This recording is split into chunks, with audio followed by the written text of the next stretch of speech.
sur le point culminant de Marseille, tout en haut de la basilique Notre-Dame de la Garde, la Bonne Mère se dérobe encore au regard de ses enfants. À 210 mètres de hauteur, Cyrielle fait partie des doreuses des ateliers Gohard qui redonnent son éclat à la statue de la Vierge à l'enfant.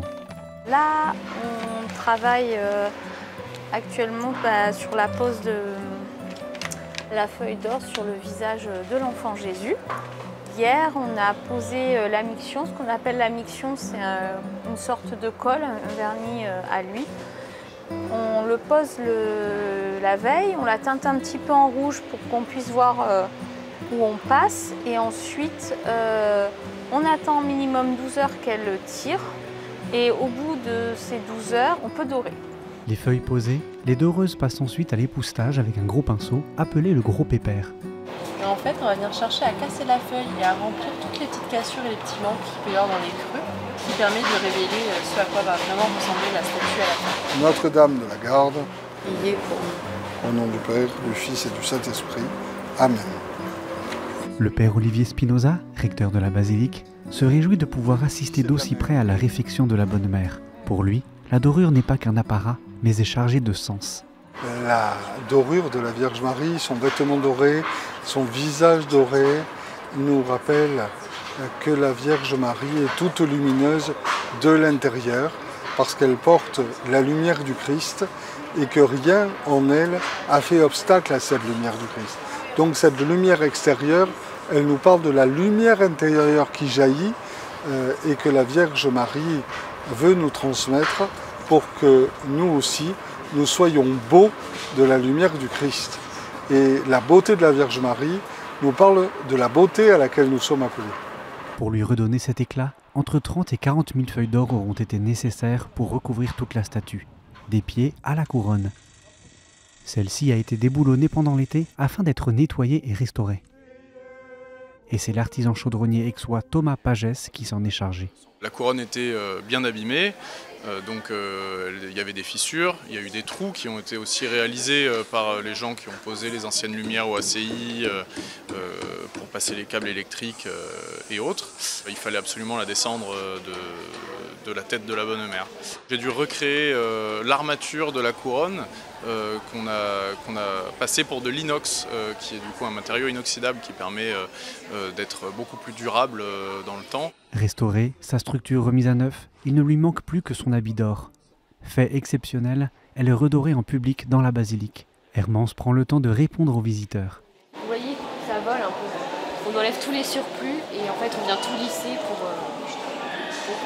que ce soit fini. Ça se déchevauche. Exactement, ça s'enlève. Ça s'enlève. Que ce qui est en dessus. Ça reste que là où il y a la colle. Mais la colle, il n'y a pas de colle. Si on a mis une colle en dessous. Pour cette doreuse de 25 ans, ce chantier est une expérience unique. C'est un symbole que tout le sud de la France connaît et surtout toute la France. On vient à Marseille pour la voir. Et surtout, en tant que catholique, c'est chouette de pouvoir travailler sur des monuments religieux comme ça. Enfin, c'est une symbolique dans notre foi assez impressionnante. La couronne fait venir encore plus de monde que d'habitude. Parmi les visiteurs et pèlerins, Catherine, qui a vécu à Marseille et qui ne regrette pas d'être passée aujourd'hui.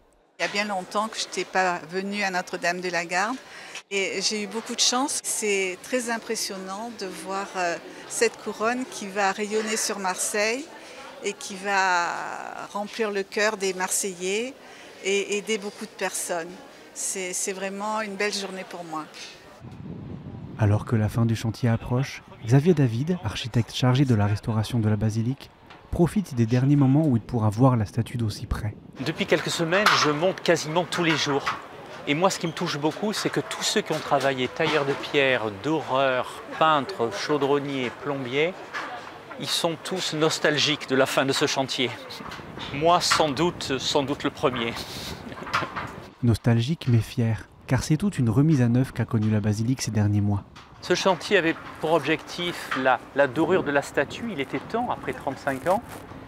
Mais il était important aussi de conserver, de stopper la dégradation de ces anges qui sont fragiles parce que très exposés au vent de mer, au vent salé, et qui fondent en quelque sorte puisque ils ont perdu entre 1 et 3 cm de pierre. Ces anges ainsi que des pierres du piédestal ont été consolidées. Les façades ont été nettoyées et restaurées.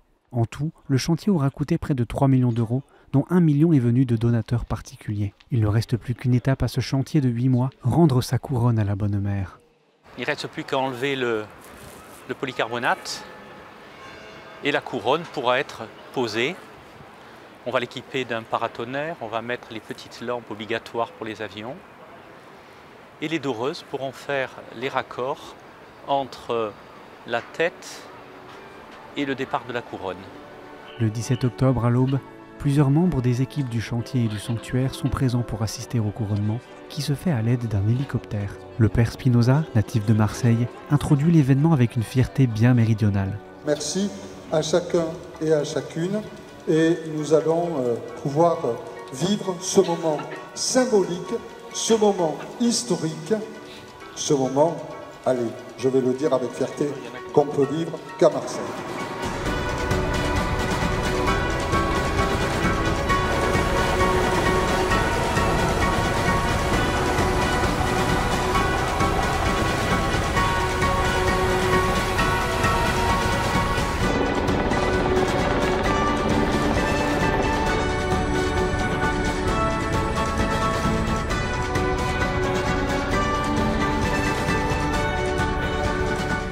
Devant un tel spectacle, Arthur Raffine, architecte collaborateur du chantier, est ému.